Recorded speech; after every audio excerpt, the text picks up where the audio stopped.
Hey guys, welcome back to the channel. I have an interesting video. I'm actually working in a computer that I repaired a couple of weeks ago from a 2010 Mustang Shelby. This is from Solo Motors in Atlanta. They have still the problem. They have, it says that it's only running in 4 cylinders. So I did a check and actually retest the computer before sending it to make sure that everything was working fine. So I said, send it back, not a problem, and let me recheck it. So I can start to do what I did on the last video, which is I'm going to put the link on the description of this one so you guys can see that if you haven't. So in the first video, I had the computer open and I was actually with a test light and the oscilloscope showing the signals on each of the drivers and how it was pulling down. So as you can see, I have actually created a better approach. I'm actually using the MARK50. This is a very capable simulator. I'm very happy with it.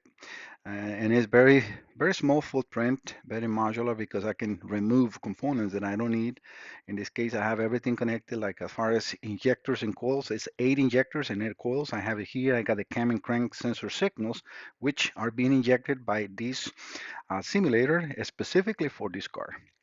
And I have gathered or created a short connector because these harness that I have, especially the center one, was to use with that box and then the full probe. But I created a short harness and I can now connect to here, and then I can use this here or there, either way I want. And I want to use the Mark 50 more due to this exactly thing that I can have my oscilloscope connected in here, and I can use this side of the bench and start to be all crowded onto one side only.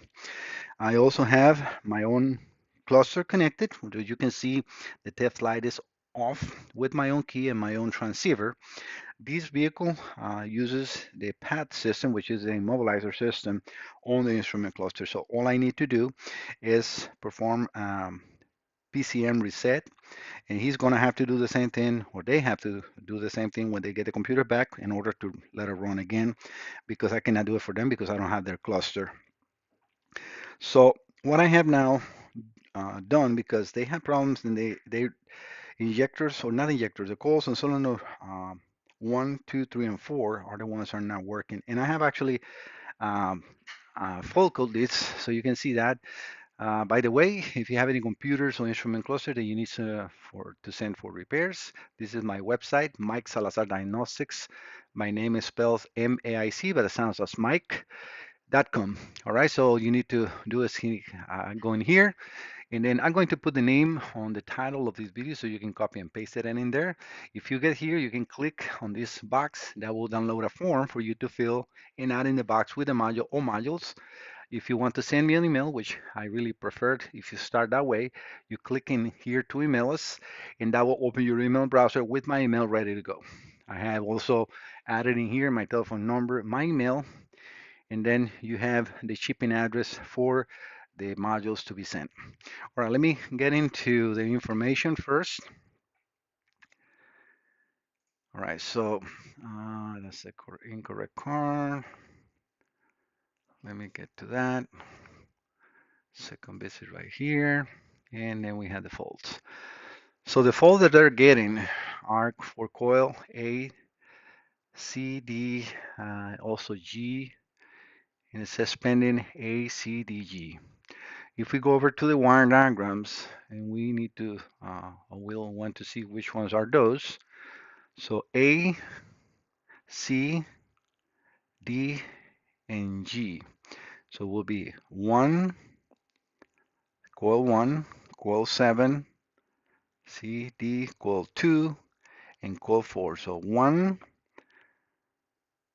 2, 4, and 7. That they're not firing. So what I decided to do here is I connected one of the coils. Actually, I have at first connected my coil because I want to make sure everything is working good. I know that is a good coil, and it's for Ford. I have his. He sent me one of the coils that is not working good or so for testing, and I also added an injector to the whole test. The rest of the injectors and the rest of the coils are all connected to the Mark 50. So that has also a way to show me with lights if they're actually working or not. But I always like to have the oscilloscope so I can see that in reality. So I have the oscilloscope connected right now, and it's as you see running. So let me run this.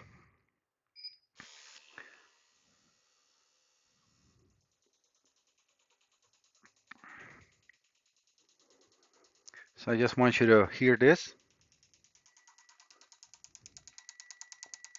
And sometimes this microphone that I'm using removes that, and I want you to see that coil, the spark plug, firing in there. That's number one. So he said that sometimes they run for 10 seconds and then it goes away. So I'm going to just let it run. I have actually, I think it's like 10 seconds per, 5 seconds per screen. So let me make this a little longer.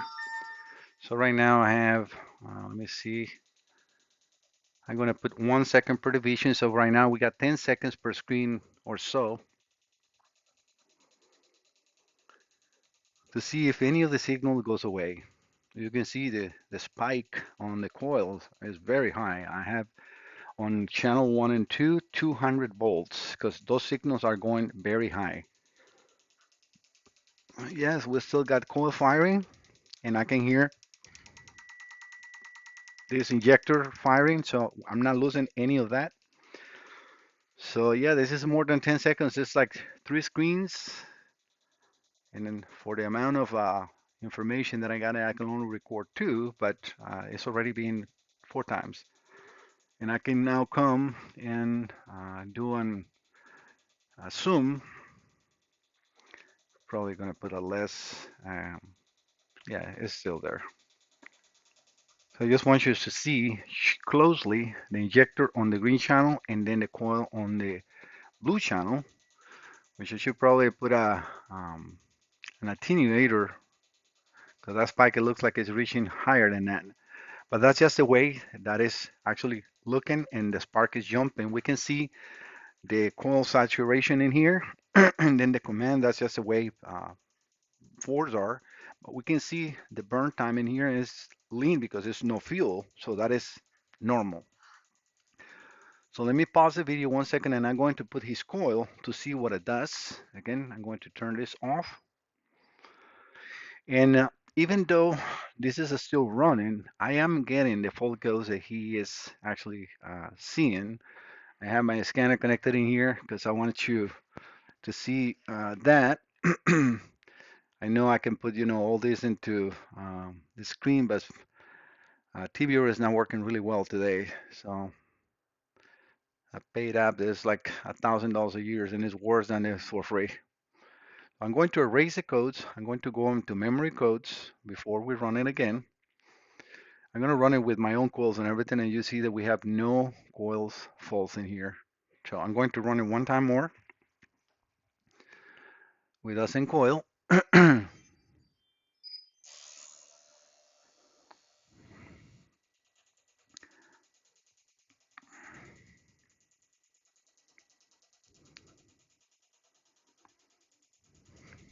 Let's see what it was in the beginning of the last screen. So give me 1 second. It was like an actuation and actuation until it gets the timing, because probably the signals that I'm injecting are not the correct ones. Let's say, as far as cam and crank, but the computers are still running. And this is very unique. I need to know if the drivers on the coils are good. And I know I don't want to put my hand behind it because I don't want to get short. But hopefully the camera is picking that up. I have, and I can see it in there. So that's why I got the actual oscilloscope connected to that. All right, so let's read the memory codes. And even though the coil is firing, I still get that 8. And right now it's showing all primary fault circuits on all the coils, like A, B, C, D, E, F, G, H. And that is because of obviously this is not the same as in the car, but that coil should be. So I'm going to put his just in case that coil is definitely or has some different amperage or not amperage resistance that this computer is not liking. All right, so let me switch that out and I'll be right back. All right, I switched the coil with his coil, and we can see, hopefully you guys can see the spark in there. I don't have my glass, but I know you guys can see it in there, and I can see it on the oscilloscope as well. So let's go back into erase the focus one time more to see if the Come on. Codes menu, clear codes. Just want to see if the code for A is still present or not, because that will be internally in the computer. I need to see if the confirmation should now be only on the rest of the coils and not just in that coil, or and not in all the coils, sorry. So memory codes. What I don't get is, I mean, the coils are firing, and this is what he's not experiencing. You see, we still got the coil 8 primary circuit, secondary circuit fault. So all the faults on all the injectors, or on all the coil, I keep saying injectors. So definitely the driver is firing. That is no doubt about it, because not only we can see that the computer is able to ground that coil, we can see it on the oscilloscope as well. So if I change the time, because I was just, looking forward to get more information on the screen, but if we go here, and the reason this is small is because I lower the amplitude of the waveform so we can see it more. I can definitely see a different signature with this coil. The yellow coil that I had before was reading a lot higher voltage than this one. I lost the injector on one. So let me run it again. And that is not abnormal again, because I have cam and crank. Maybe the correlation is not the same. You see right now it's running. So all I need to see is that they run. I wish I can have a waveform from him to do the cam crank correlation properly, specifically for his computer. Just turn the light off so we can get a little less reflection.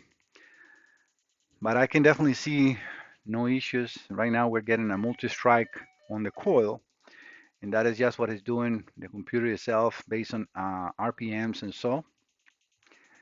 So I'm going to reopen the computer and see why is the confirmation, because again, in this one, if I move this coil to all the drivers, I should have primary or secondary fault, because let's say it doesn't like my simulator. But right now with that coil, it should be the correct primary or secondary circuit, unless that is a wrong coil. And that is also another situation that I want to address. See, right now it's not in multi-strikes, and that's all depends on what the computer is doing, but we can definitely see everything complete. I can establish capture. We can see in here, we can see even the hump of the injector opening. It has a side a center diode to clamp that spike. If we go over to, let me take that out, and where's my sum? See, right now it looks more like what we had before, and we can see, oscillations, and this is normal. This is the way it should look. I can put, a cursor at the bottom of that, and we got like a 1 volt or less than 1 volt, should be zero point 0.7 based on the drivers. But we can see that the amplitude of that waveform, or the tap of that waveform, is now reading or reaching almost 90 volts. And that's in the primary, right? Because I'm connected on the primary circuit. If I read the secondary, that should go up to, I don't know, 30,000, 15 to 30,000, depends on the coils. All right, guys, so this is just a first approach, and I want to see what I need to do with this computer as far as those fault codes, and we go from there. And based on my findings and my results, I will update you where we're going. Okay, thank you so much for visiting the channel. Don't forget to subscribe. See you next time. Bye bye.